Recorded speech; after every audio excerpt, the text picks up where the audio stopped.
In the FY 2026 National Defense Authorization Act, Congress issued a specific directive to the Department of Defense, formally define cognitive warfare. This mandate acknowledges a gap in American strategy. The geopolitical contest has outpaced the existing vocabulary, leaving the military to face a threat it cannot yet categorize or name. Public and professional imaginations still render cyber warfare as a contest of machines against machines. They focus on the machine layer, malware in servers, ransomware in hospitals, or the disruption of power grids. Physical infrastructure, the routers, servers, and undersea cables, serves as the access layer. It provides the entry point into the digital systems that now constitute operational reality. Once command, logistics, and intelligence synthesis are mediated through these digital systems, every cyber effect becomes a transitive cognitive effect. Hacking the machine is the precursor. The mature objective of cyber warfare is the corruption of the human perception-action loop that the machine serves. This loop is defined by the OODA cycle: observe, orient, decide, and act. It is the master attack surface of modern conflict. The strategic pivot occurs during the orient phase. This is the interval where raw observation is metabolized into meaning, judgment, and trust. Corrupting the orient phase ensures that the subsequent decide and act phases inherently fail. An adversary who controls orientation can collapse an organization's capacity to function. Framing information warfare around disinformation or winning an argument misidentifies the functional objective. Modern operations utilize closed-loop cognitive attrition to reach a terminal state, the behavioral self-neutralization of the target. This degrades hostile coherence until organizational collapse becomes the lowest-cost exit.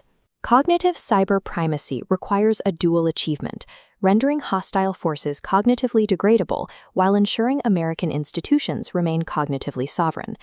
Traditional broadcast propaganda treats populations as undifferentiated masses. Sprinkling a single message across a broad audience is a crude, inefficient mechanism for control. The successor is a feedback-sensitive cycle. Access the environment, profile individual vulnerability, perturb the system, observe the response, and recalibrate the pressure. In this system, artificial intelligence functions as an adaptive governor. It is not merely generating text, it is governing the entire loop, sensing behavior and tuning the environment in real time. This loop generates a personalized constraint field. It uses behavioral profiling to increase the friction and decision cost for a specific target until they are paralyzed or removed from the battle space. This logic scales the analog methods of the 20th century. It mirrors the concealed causation of programs like COINTELPRO and the Stasi's Surzetsen, but executes them through the pervasive machinery of the digital environment. The goal is not to change a mind, but to algorithmically tune an environment until operational coherence can no longer be sustained. These effects are produced through a relay ecology. This multi-actor structure allows a coordinated influence effect to emerge without the need for centralized control. The exploitation of the U.S.-Israel relationship serves as a primary documented example, where multiple hostile states amplify existing social fractures to degrade American cohesion. This ecology follows a distinct topology. Foreign originators seed a frame. Laundering institutions and persona scaffolds accelerate it. Authentic activists then unknowingly carry the payload to the final audience. The mechanism is semantic capture, re-engineering a political term until it functions as a contamination marker. This forces a community into a defensive posture, litigating its own legitimacy on an adversary's terms. This creates an engineered attribution fog. Domestic targets blame each other, while the originating nodes remain operationally free and unexposed. By identifying these relay ecologies, we see that the adversary wins not by changing opinions, but by successfully fracturing the trust within domestic coalitions and alliances.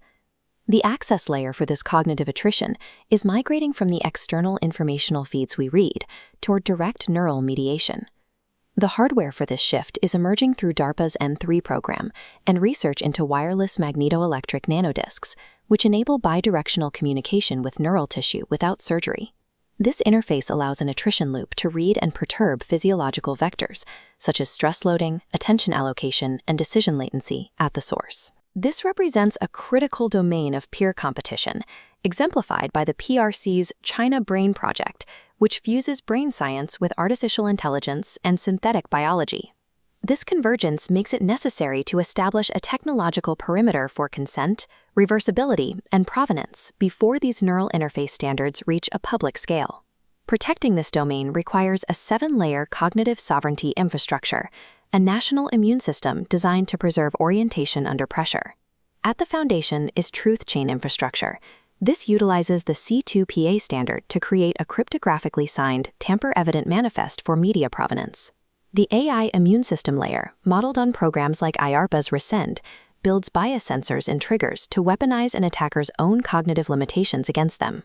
The highest layers focus on human performance readiness and bioneural readiness, protecting the physiological substrate of judgment, specifically sleep stability and stress recovery, within the decision loop. Defending the nation now requires an integrated architecture, one that can authenticate reality, harden machine cognition, and protect the human decision loop under pressure. Evaluating individual messages for truth or bias, the core of traditional media literacy, is no longer sufficient to detect a systemic cognitive cyber campaign. The successor is cognitive literacy. This is the civic competency of reading systems rather than messages, tracking routing, timing, and beneficiary structures to see the operation behind the content. In this domain, national resilience cannot be measured by sentiment, reach, or engagement metrics.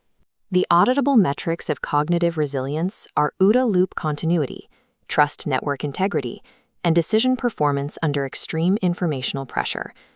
The orient phase serves as the critical bridge between cyber operations and physical maneuvers. It is the interval where perception becomes judgment.